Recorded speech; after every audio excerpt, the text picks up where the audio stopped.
Hola, I'm Emma from Portuguese Language Lessons. In this short video, I'm going to talk you through the passive voice and irregular past participles. These can be tricky grammar points that are well worth taking the time to watch this short video for so that you understand what it is, both in English and in Portuguese. As usual, I've made a short worksheet here and I'll go through this as I explain. So there's a little dialogue to start with where Anna says, Olha, os assaltantes que andavam a assaltar casas já foram apanhados. Quantos eram? Eram 2. Foram presos na sexta-feira. So here, let's look at these verbs in bold. These are examples of the passive voice. Foram apanhados, they were caught.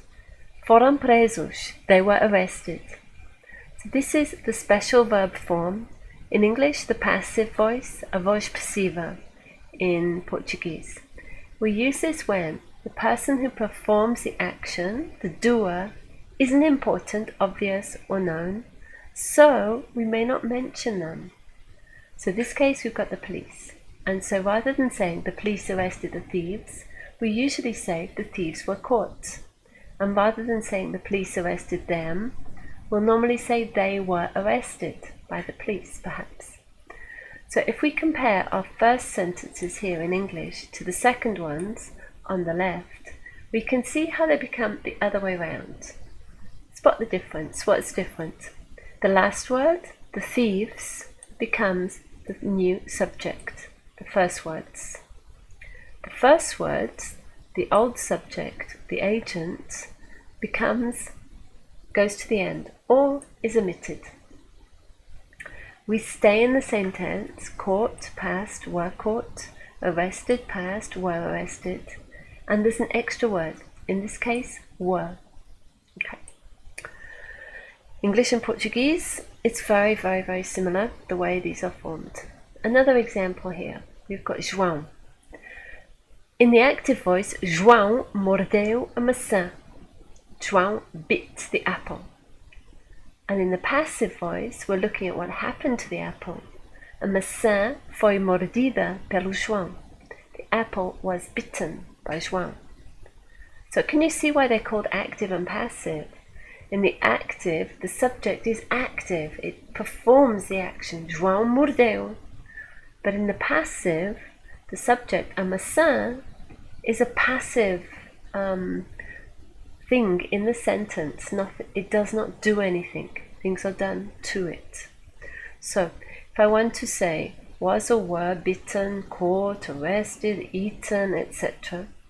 In Portuguese I will use fui, foi, fomos ou foram, and then mordido, apanhado, preso, comido, etc. Okay.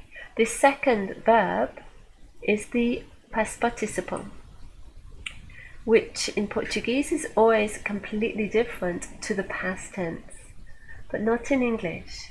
Often the past participle and the past tense happens to be the same. Caught, caught, arrested, arrested, as in the examples here. But in Portuguese, apanhados is very different from apanhou, and presos is very different from prendeu, for example. Okay. So that can be a point of confusion. You have to start thinking slightly different. But in this example, João bit, the apple was bitten, we can see that these are different forms. So to make them, you add ado or ido to the verbs, the roots of the verb, depending on whether it was an AR or an ER or an IR verb. Some examples, falado, comprado, chamado, apanhado, criado, or with the ido, bebido, detido, tido, sido, partido, fugido, ido. And we've got a few common irregular forms. Aberto, what's that from? Abrir.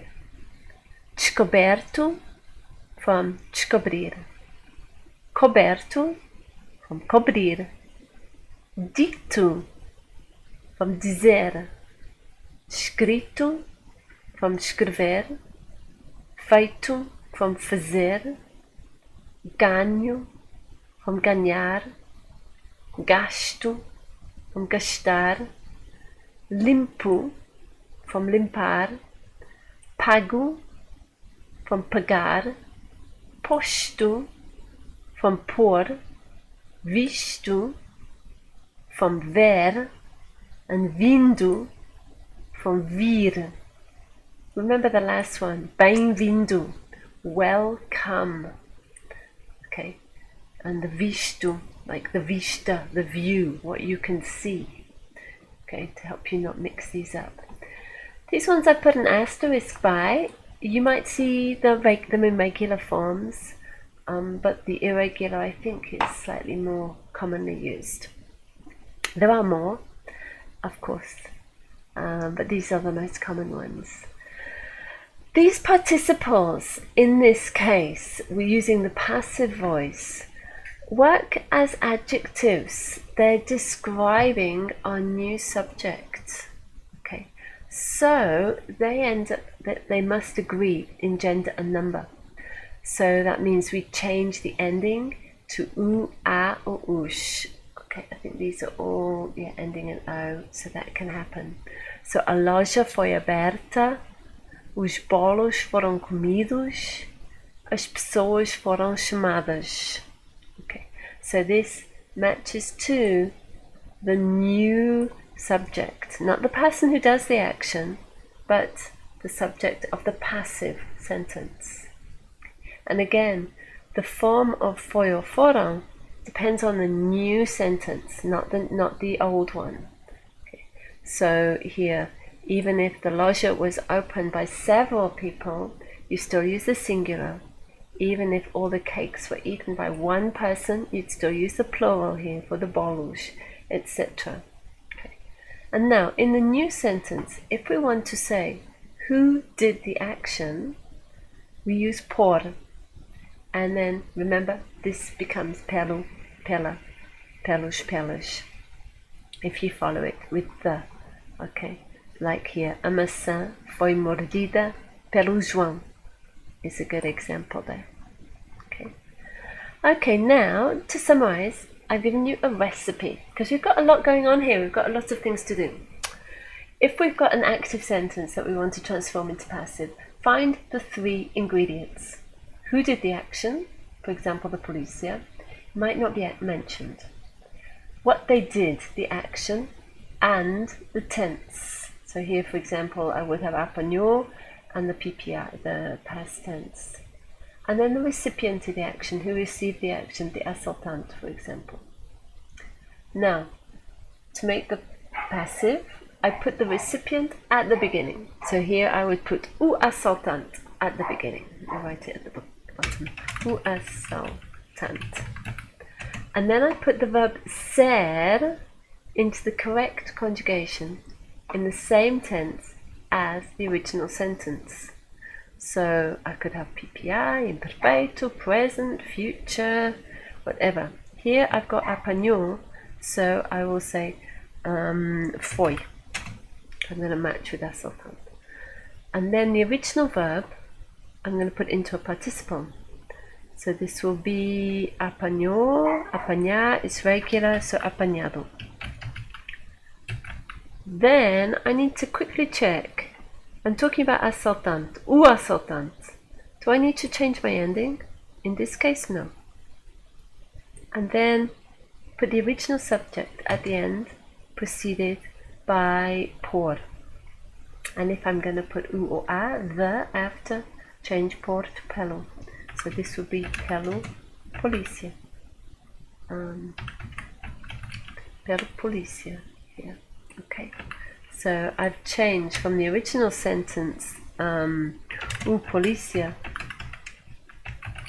apanhou a assaltante to o assaltante foi apanhado pelo polícia.